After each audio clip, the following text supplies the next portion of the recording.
కర్నూలులో రాజకీయాలు వాడివేడిగా కొనసాగుతున్నాయి. ఈ మధ్య వైఎస్ఆర్ కాంగ్రెస్ పార్టీ ఎంపీ బుట్టా రేణుక తెలుగుదేశం పార్టీలోకి జంప్ అవుతోందంటూ పెద్ద ఎత్తున రూమర్స్ పుట్టుకొచ్చాయి. ఈ విషయంపై స్పందించిన బుట్టా రేణుక తాను వైసీపీని వీడే ప్రసక్తే లేదని తేల్చి చెప్పేశారు. దీంతో పాటు గత కొన్ని రోజుల క్రితం నుంచి టీడీపీ ఎమ్మెల్సీ కర్నూలు జిల్లా అధ్యక్షుడు శిల్పా చక్రపాణిరెడ్డి వైఎస్ఆర్ కాంగ్రెస్ పార్టీలోకి జంప్ అవబోతున్నారంటూ భారీగా ప్రచారం కొనసాగుతోంది. సోషల్ మీడియాలో మరీ ఎక్కువగా ఈ వ్యవహారంపై వార్తలు పుట్టుకొస్తున్నాయి.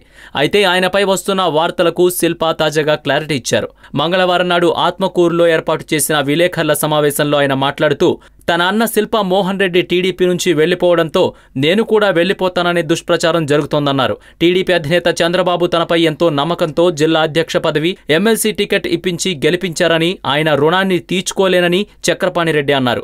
ఎవరో కొందరు వ్యక్తులు కావాలనే తనపై ఇటువంటి దుష్ప్రచారం చేస్తున్నారని ఆరోపించారు. టీడీపీలోనే కొనసాగుతానని ఆయన మరోసారి స్పష్టం చేశారు. దీంతో గత కొన్ని రోజులుగా వస్తున్న వార్తలకు శిల్పా బ్రేక్ వేశారు. నంద్యాల ఉప ఎన్నిక నేపథ్యంలో కర్నూలు రాజకీయాలపై ఇలా రోజుకో కొత్త వార్త పుట్టుకురావడం పరిపాటిగా మారింది.